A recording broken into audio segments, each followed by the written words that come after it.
salaamaaleykum mbokki Thiès salaamaaleykum mbokki Sénégal salaamaaleykum ñi nga xam ne yéen a faral di seetaan ñi nga xam ni moo di sunu kaam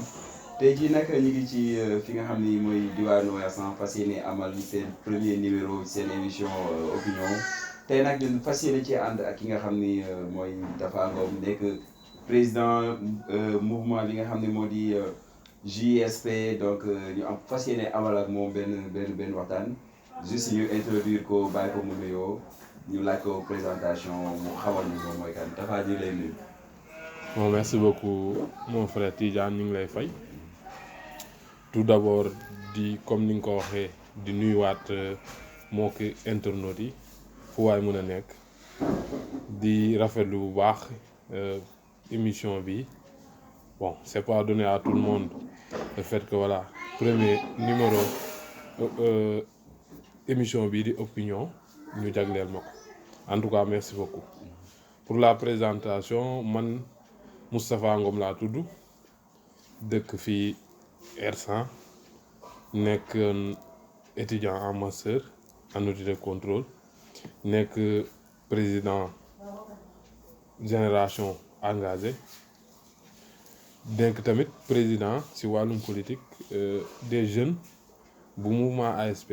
ñu boobu nag ñu dénommé ko JSP jeunesse pour un Sénégal prospère defe naa ni si lu gàtt daal loolu la ñu mën a jagleel leen comme présentation justement comme ci li nga wax bu ñu xamee sa cursus scolaire fi nga jot a jaar yëpp donc lan mooy sa motivation wala lan moo waral engagement bi nga am ci politique dugg pour politique bi sa nekk ci biir politique lu waral loolu. waaw man pour man continuité la waaw parce que man bon depuis tout petit maa ngi doon yëngu ci wàllum que ce soit muy mouvement navétane xam ne depuis bi ma amee 5 ans laa intégré une équipe boo xam ni bon ASC Bantous donc ci loolu nag laa ni voilà sama degré d'engagement normalement dafa war a yokk ci laa ni waa pourquoi pas faire de la politique ci laa ni fi mu ne nii kat bu may def politique du ma ñëw rek ni damay jàpp ci sommet ba damay def sama bonhomme de chemin ci boobu nag la rencontré kuñ naan Mamadou Gningue DG ITECOM nekk président mouvement ASP Alliance pour un Sénégal prospère ñu waxtaan ci lañ demee élection pour élire le président de la JSP yàlla def mu may ñu ndam mais bien avant loolu suñu choix politique li ko gën a motiver mooy teewal suñu gox def naa loolu bu ñu ko waxee rek ça veut tout dire fexe ba ñi nga xam mooy askanu Hersent Daaru Salaam Thiès Est bi yëpp fexe ba seeni problème ñun ñuy mën a participer non seulement à la recherche de solution mais bu ñu amee sax amaana mën leen ko fajal seeni jàngo def naa ne justement ci élection yi nga doon wax bon ñu suivre ko à travers les réseaux sociaux mu mel ni comme si dañ Hersent dafa am benn confiance wala dafa am benn cër bi nga xam ni wala am na benn taxawaay bu ñuy xaar si yow waral élection yooyu noonu ñoom ñëpp ñu gis vidéo yi mobilisation yi tout ça lan moo waral confiance boobu wala ci sa xalaat lan moo waral motivation boobu noonu bi nga xam ne Hersent teg nañ ko si sa ndodd mi. waaw bon peut-être wóoluma rek d'une part parce que defe naa ni Hersent laa juddoo fi laa màggee voilà depuis boobu tooguma quand même maa ngi œuvre si dans le social di ne ku si am que soit muy événement wala loo xam ne mën nañ see taxaw rek ñun jéem nañ fexe ba àgg fa def naa ni loolu daal pour man loolu laa jàppee ni en retour ñoom mën nañ ma ko doon delloo li si ëpp solo nag mooy gis nañ ni Tapha Ngom mii kat jug na pour teewal goxam te jàpp naa ni ñi bokk ay góor ñooy laxasoo du coup voilà su ma amee yenn initiative yi wala ba di je dirais pas xëccoo di mbëbët loo xam jiite loo xam ni peut-être loolu à travers poste boobu dinaa mën a œuvrer li ma mbëbëtoon yépp def naa ni loolu daal moo taxoon engagement boobu envers sama modeste personne amoon mais ñëw soutenir ma jour élection yi gis nga te incha allah ci kàttanu yàlla dans les jours à venir di nga gis ni man ak Hersent ak Thiès Est d'une manière générale histoire boo xam ne da doon doog a débuté rek mais incha allah yàpp naa ne yem parewul sax pour yem fii. ñu gis aussi tamit bi nga jëlee engagement wu dugg ci li nga xam ne moo di ci wàllum politique. nga bokk ci mouvement bu ñuy wax GSP. lan moo tax choix boobu lu waral choix wu GSP ak lan mooy GSP. waaw bon loolu dinaa sawar a tontu parce que GSP mouvement de jeunes la boo xam ni dafa nekk ci biir mouvement boo xam ni moo tudd ASP. Alliance pour un Sénégal prospère dont le président est monsieur Pape Modou Gningue. def naa ni loolu quand on parle de prospérité c'est au-delà de l'émergence. tey jii mën ngaa émergence sax sans pour autant être prospère quand même mooy fexe ba nit ñi ci boppam di am pouvoir d'achat wu mën a satisfaire seen besoins. Quand on parle de la prospérité c'est au-delà même du bon fonctionnement du cirque économique. Nous tous xam nañ ni cirque économique lu koy doxal mooy le fait que man ma am pouvoir d'achat jënd kii boutiquier bi am pouvoir d'achat bu récupérer loolu dem jënd ci grossiste bi kooku tamit même chose daal di jënd ainsi de suite noonu lay doxee rek dinañ bàyyi xel bu baax ci mouvement tey jii. Quand on parle de prospérité, c'est au-delà de l'émergence. Kon pour vous dire, président Pape Modou Gningue vision weesu na sax nit ñi li ñuy mbëbët ñun xam nga ñun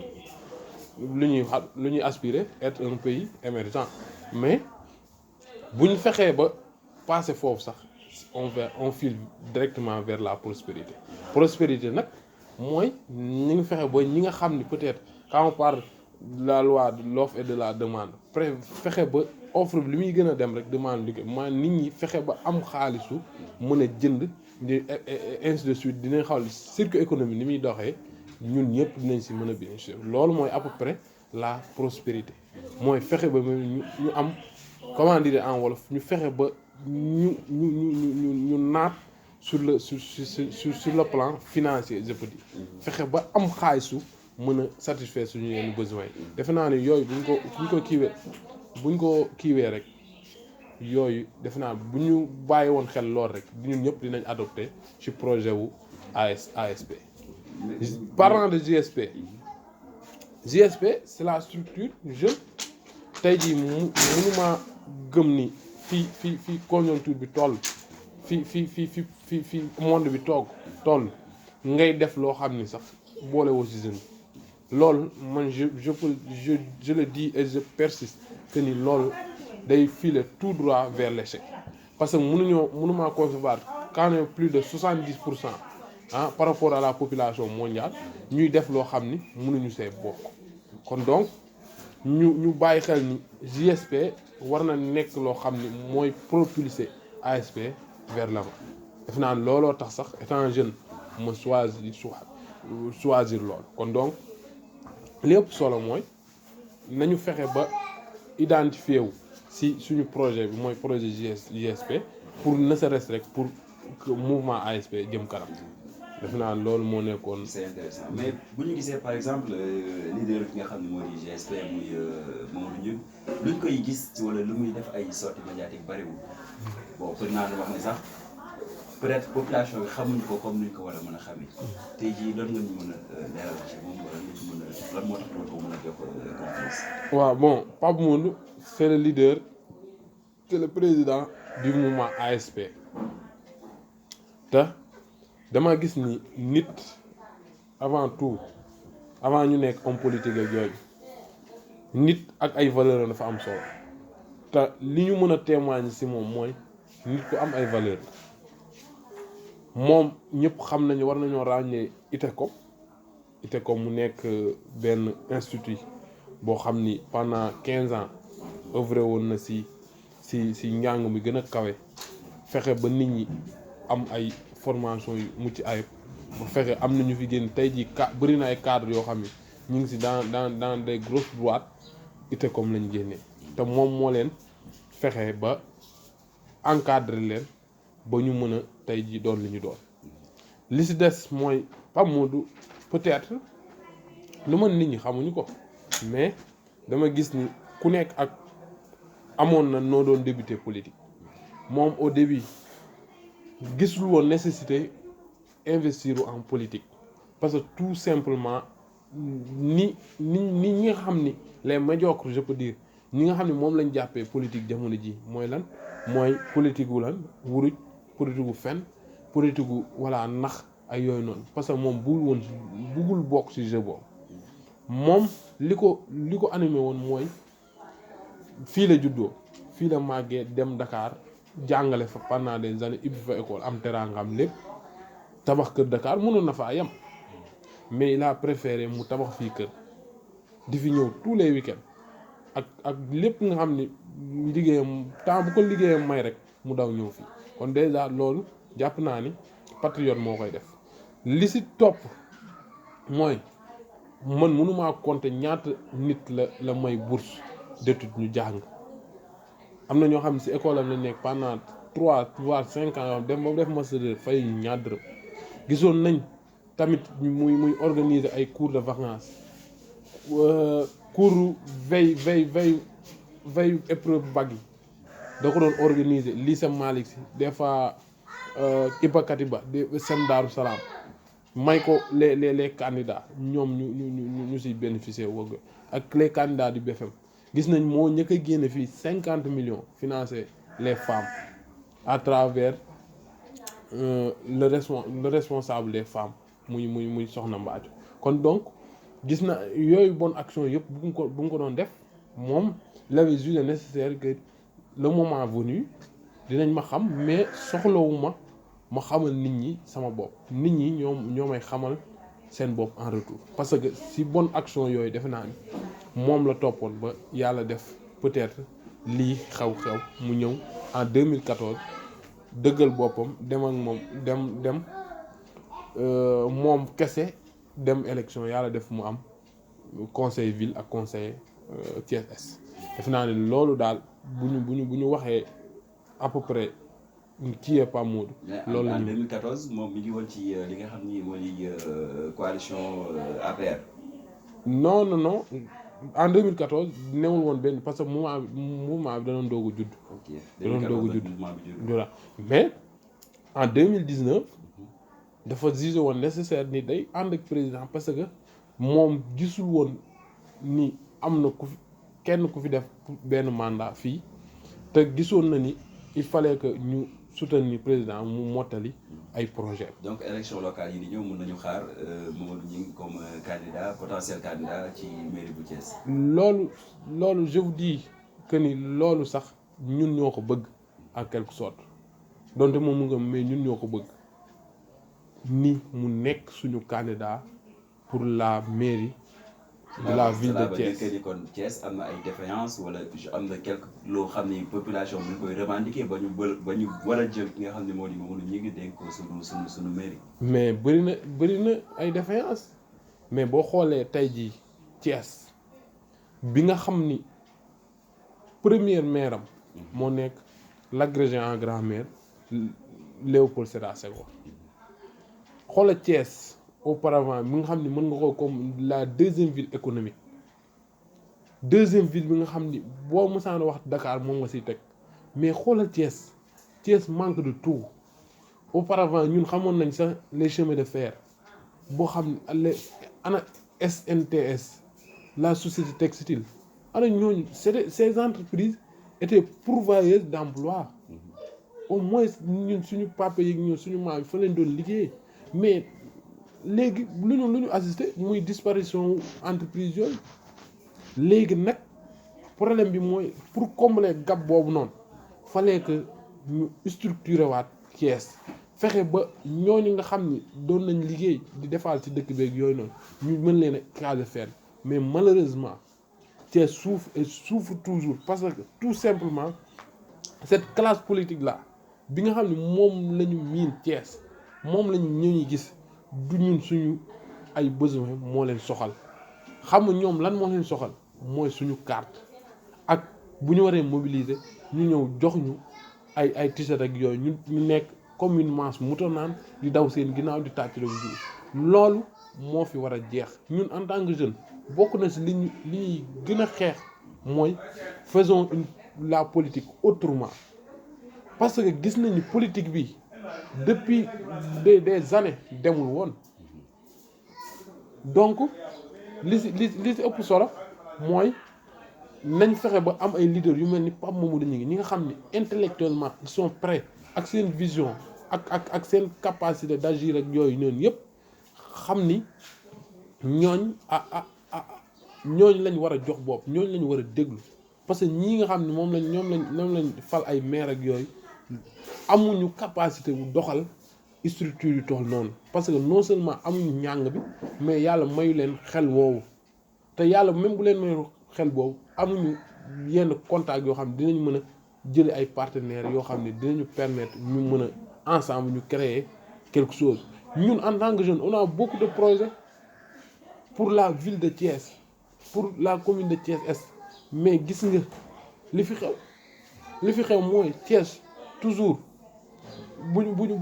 zone est bu tawee yenn kii gis nga Sampaate R100 gis ngeen tali bi yooyu ñun yan lañ bénéficier donc ñun cri de cœur boobu la ñuy def mooy ñun bëggatuñu maire yi. mais par contre bu ñu déggee ki nga xam ne mooy gérer li comme le maire Talla Sylla nee na bon des efforts ont été faits fi nga xam ne moo di ci boulevard Jules Sagna jàpp comme Aiglon foofu defar nañ foofu benn canalisation bi nga xam ne dina évacuer ndox mi après taw bi.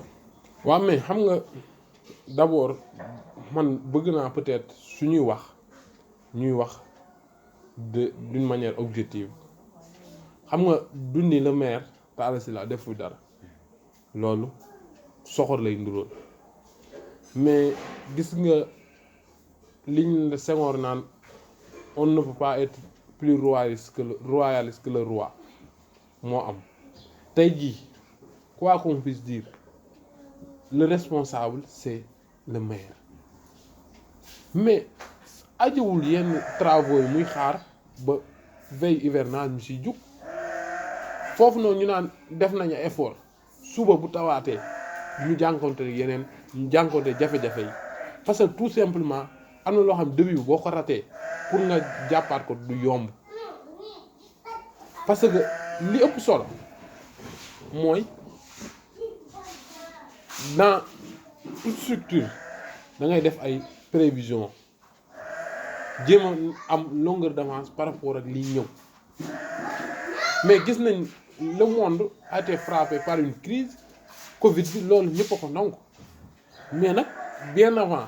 Covid bi amoon nañ maire mais maire bi fu mu ne woon nekk si ruqam suñ waxee ni non awma budget bu kii ak yooyu noonu durant le Covid ñun ñëpp gis nañ lu mu doon def ay waañ yeeg yooyu noonu loolu c'est bien beau, c'est à saluer parce que loolu def ko kenn ku dul population bi mais qu'on sache que ni diriger du bàyyi ba këtt ni joon ngay daw ak yooyu noonu ñu naan déedéet jàmbaar non diriger c'est prévoir fexe ba li nga xam ni mooy ñëw nga jéem a projeter sa bët fexe ba nu mu ñëwee noonu laa koy carré loolu mooy un bon leader mais toog fii rek bàyyi ba événement yi kër gi nga non lii laa damay def effort li ma defoon mun naa non soxlawuñ ñooñu parce que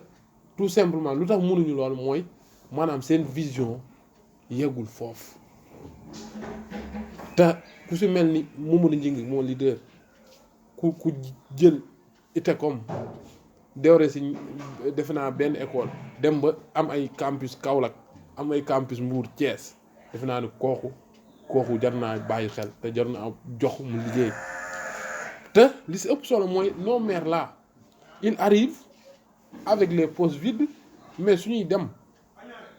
malheureusement dañ li ñuy yóbbu kenn xamul ay bien lu ne lañ siy am parce que suñu suuf la ñuy caxatee suñu yeneen ak yeneen suñu budget ñu def lu leen neex jël seen mbokk seen kii ak yooyu looloo fi am mais moom la ñu moom li mu wax dafa leer nee na man budget géré naa budget bu ëpp maire budget bu maire commune Thiès Est géré naa budget bu ëpp maire Thiès ville kon lu mooy doyee budget boobu kon donc budget boobu noonu dama koy jël delloo ko dem wuti samay partenaire amaana wuti leneen ak ñëw transformer la ville. d'accord mais ci kaw transformer la ville lan mooy seen programme par rapport ak li ngeen war a mën a proposer ci mairie bu Thiès ak lan mooy seen prochaine activité ci mois yi di ñëw wala ci jour à venir yi. waaw defe naa ni li may njëkk a wax rek mooy suñu événement bi di ñëw mooy le 17 juillet incha allah fii à R100 près du marché dañuy def une grande rencontre de la JSP boobu dinañ ko ci invité le leader Mamadou Gningue ñun tamit dinañ invité cellules yi nga xam ne JSP am na ko au niveau de Thiès dinañ invité suñuy sympathisants dinañ invité suñuy mbokk dinañ invité suñuy xarit ñun ñëw ñu wax ak ñoom mais président Mamadou Gningue tamit wax ak ñoom ni lan la bëgg gël Thiès nan la ko bëgg kii ak ñan la ci bëgg a àndal def naa ne loolu mooy activité phare bi nga xam ne moom moo ñu jege nii suñu jugee foofu nag dinañ continuer campagne de massification installation cellules JSP au niveau de toute la ville parce que si yooyu la ñu ne may invité tamit solennellement que les jeunes du quartier les jeunes de Thiès Est et les jeunes de la ville que ñu ñëw rejoindre suñu projet parce que man je trouve que ni projet bi ñun ñëpp a ci xaj te man ku ma gis ma ngoy ci projet jàppal ni war nga see mën a gis sa bopp parce que man du ma ngoy ci loo xam ni ay falaa damay ngoy ci loo xam ne mun na parce que man Thiès lu ma am Thiès sama ko gën a kon donc jàpp naa ni projet bii day transformer Thiès loolu man am naa ci yaqin te gëm naa ko te ci la ay dox incha allah. alors mbokki internautes yi ñu amoon mbégte ak kontaante di leen defal seen première numéro ci seen émission opinion donc àndoon ci ak le président de la JSP donc Tafa Ngom di leen laax wala di leen laaj kàddu bu mujj gi di la jaajëfal bu baax aussi le fait que nga répondre président à notre invitation. waaw bon di rafetlu émission bi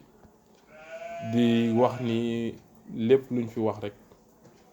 mu nekk loo xam ne dafa dëng jàppale suñu matadi la lépp lu fi baax nag ñu sante ko yàlla di remercier waale sama famille yëpp su ma nee famille yëpp nag je parle de la famille politique la famille biologique ak famille yi nga xam ne ñëpp bokk naa si di wax ni di réitérer rek samay propos ni projet bi ñëpp a si xaj te jàpp naa ni bépp ndaw boo xam ni sa yéene mooy nga fexe ba suñu ville bi jëm kanam ñu ngi la si woo nga ñëw et ensemble jàpp naa ni nous allons vaincre def naa ni loolu daal moo si ëpp solo di leen jaajëfal di wax sunu kam yàlla defal jàmm ba pare yokkal leen ci kanam. jërëjëf merci beaucoup. di leen jox dig daje ci sunu yeneen numéro ba dimanche incha allah.